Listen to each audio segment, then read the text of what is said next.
रेवना सिद्धप्पा बनाम मल्लिकार्जुन का जो फैसला है, यानी ये एक ऐतिहासिक फैसला है। और लेकिन ये जो फैसला है आपके बच्चों से जुड़ा हुआ है, आपके संपत्ति से जुड़ा हुआ है, आपके प्रॉपर्टी से जुड़ा हुआ मामला है। अब यानी अगर आपके पास पिता की संपत्ति है, आपके पास दादा की संपत्ति है, या आपके पास कोई ऐसा संपत्ति है जो अर्जित संपत्ति है, यानी पूर्वज से प्राप्त संपत्ति हो, पैतृक संपत्ति हो, है ना, पैतृक हो या संपत्ति अर्जित हो, ये दोनों केस में लागू होगा। लेकिन इसमें कुछ कंडीशन है। आखिर यहाँ पर विवाद क्यों हुआ, और विवाद हुआ तो यहाँ फैसला क्या दिया गया, और जो फैसला दिया गया वर्तमान में आपको समझ लेना है कि वही कानून है। यानी अगर आपका भी इसी प्रकार का कोई भी मामला है, यानी अगर आप भी इसी उलझन में फंसे हुए हैं, तो अब आपको सोचने की जरूरत नहीं है।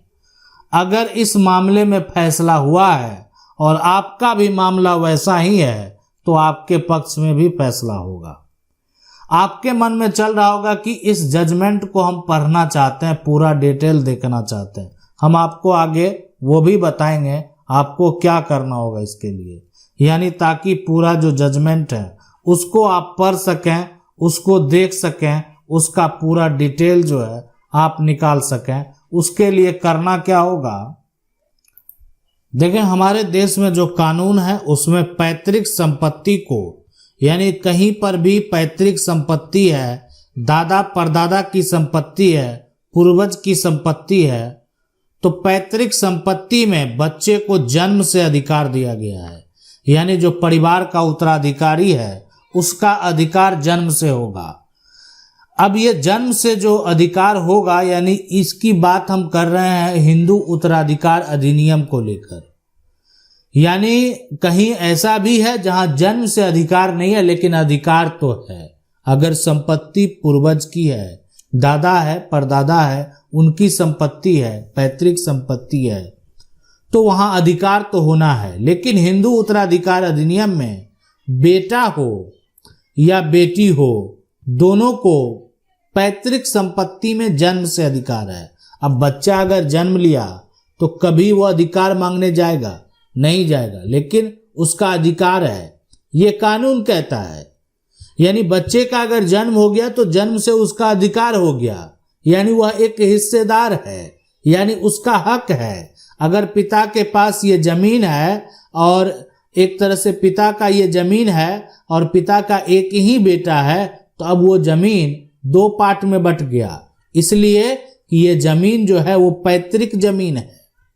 बच्चे का जन्म हो गया तो बच्चा एक हिस्सेदार हो गया। अब वो हिस्से का दावा कभी भी अगर वो बालिग होता है तो कर सकता है, यानी बड़ा हो गया, उसकी उम्र जो है 18 वर्ष से अधिक हो गई, तो कभी भी वो हिस्से की बात कर सकता है, कानूनी तौर पर अपना हक प्राप्त कर सकता है। लेकिन ये तो हो गया कि बच्चे का जन्म जो है, यानी कहने का मतलब है कि एक व्यक्ति का विवाह होता है और विवाह होने के बाद उसके घर में बच्चे का जन्म होता है।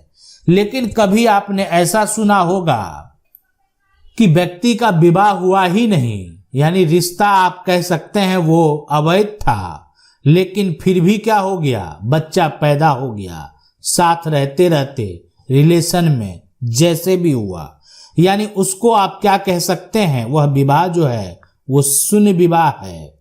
उसको आप ये कह सकते हैं वो विवाह जो है अमान्य है। अमान्य विवाह कब होता है, कहने का मतलब ये कि विवाह अमान्य तब होता है कि जब एक व्यक्ति का विवाह होता है और वो व्यक्ति बिना तलाक दिए, यानी तलाक हुआ ही नहीं, तलाक दिए क्या करता है, दूसरा विवाह कर लिया, तो दूसरा जो विवाह है वो तो शून्य विवाह हो गया, उसका कोई मान्यता ही नहीं है।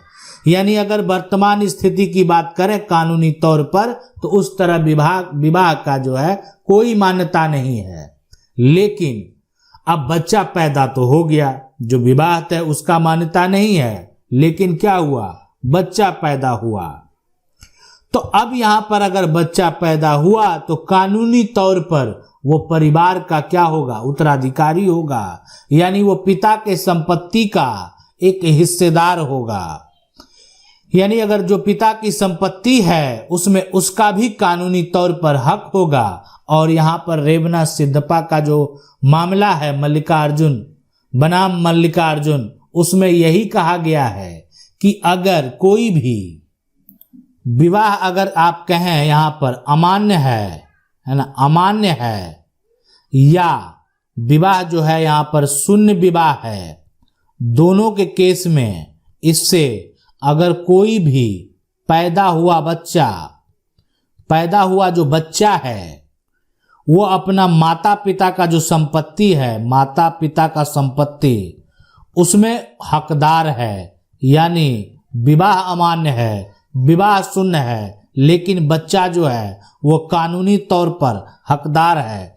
बच्चे को आप जो है अपनी संपत्ति से वंचित नहीं कर सकते हैं, चाहे वो संपत्ति पैतृक संपत्ति हो या वो संपत्ति कहें तो स्व अर्जित संपत्ति हो, दोनों के केस में वो हकदार है। उसको कानूनी तौर पर हक देना होगा। और यह फैसला जो है सुप्रीम कोर्ट का फैसला है, यानी रेवना सिद्धप्पा बनाम मल्लिकार्जुन के फैसले में यानी ये फैसला दिया गया। यानी साफ साफ जो है कहा गया कि चाइल्ड यहाँ पर बॉर्न फ्रॉम वॉइड या वॉइडेबल मैरिज।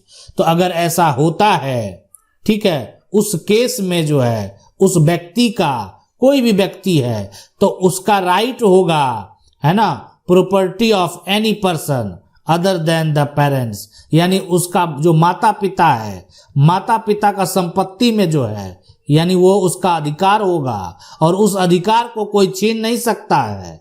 इसलिए कि वो बच्चा जो है कहीं पर अगर जन्म लिया है, यानी आप जो है कहीं ना कहीं किसी के साथ रिलेशन में है, बच्चे का आपने क्या किया, किसी कारणवश बच्चा पैदा हो गया, लेकिन आपने उसके साथ विवाह नहीं किया, फिर भी उसको हक देना पड़ेगा। अगर आप जो है विवाह कर लिए, आपका पहले से विवाह हो गया था, तो आपका जो दूसरी पत्नी है ना, कानूनी तौर पर उसका कोई हक नहीं है, इसलिए वो तो शून्य विवाह है। आप बिना तलाक का विवाह कर लिए, विवाह का कोई मतलब नहीं है, लेकिन उससे अगर कोई बच्चा पैदा हो गया तो कानूनी तौर पर वो बच्चा जो होगा उस संपत्ति का उत्तराधिकारी होगा, संपत्ति का हकदार होगा, वो संपत्ति उसको देना पड़ेगा। उस संपत्ति से आप उसको बेदखल नहीं कर पाएंगे, यही ये फैसला कहता है। अब है कि आपके मन में चल रहा होगा कि ये फैसला हम कंप्लीट पढ़ना चाहते हैं, जानना चाहते हैं, तो देखें इसके लिए क्या करना है आपको। तो देखें इसका पूरा डिटेल जो जजमेंट है, यानी आप जाकर नाम से यानी रेवना जो है सिद्धप्पा बनाम मल्लिकार्जुन जजमेंट जो है सर्च कर सकते हैं। सर्च करने के बाद आपको पूरा डिटेल मिलेगा, वहाँ पर जो है यहाँ पर जाकर पढ़ सकते हैं, पूरा डिटेल जो है वो निकाल सकते हैं। देखें इसके अलावा यहाँ अगर बात करें कि आपके मन में सवाल चल रहा होगा कि आखिर अगर जो यहाँ पर बच्चा एक तरह से पैदा हो गया, अब कोई व्यक्ति है ना, उस व्यक्ति का जो है वो विवाह नहीं करता है, विवाह जो है विवाह नहीं करता, कहीं बाहर रहता है और बच्चा पैदा हो गया, है ना, बच्चा यहाँ पर जो है पैदा हो गया, तो अब क्या होगा, यानी बच्चा पैदा होगा लेकिन वो व्यक्ति अब भाग गया वहाँ से, वो बच्चे को एक्सेप्ट करने को तैयार नहीं है। बच्चा पैदा हो गया तो भाग गया वहाँ से, इसलिए कि उसका पहले से विवाह हो चुका था, पहले से उसके बच्चे हैं। तो क्या होगा, देखें तो उस महिला को उतना अधिकार नहीं मिलेगा जितना अधिकार उस बच्चे को मिलने वाला है। लेकिन उस बच्चे को जो अधिकार मिलेगा, तो अधिकार मिलेगा कैसे, तो पहले तो साबित करना पड़ेगा कोर्ट में कि सही में वो बच्चा उसी व्यक्ति का है जिस पर यह आरोप लगाया जा रहा है। अब ये बात साबित होगा, ये प्रूफ होगा, इसका जांच होगा, है ना, रिपोर्ट आएगा। तो अगर ये साबित हो गया कि नहीं सही में जो बच्चे का जन्म हुआ है इसका पिता यही व्यक्ति है, तो आपको हक लेने से कोई नहीं रोक सकता है, आप हक प्राप्त कर सकते हैं। लेकिन अगर मान लेते हैं कि उसका जांच किया गया और वहां पर डीएनए जो है मैच ही नहीं किया, आप उस पर आरोप लगा दिए लेकिन डीएनए जो है वो तो मैच ही नहीं किया, तो क्या होगा? तो फिर आप हक नहीं ले पाएंगे।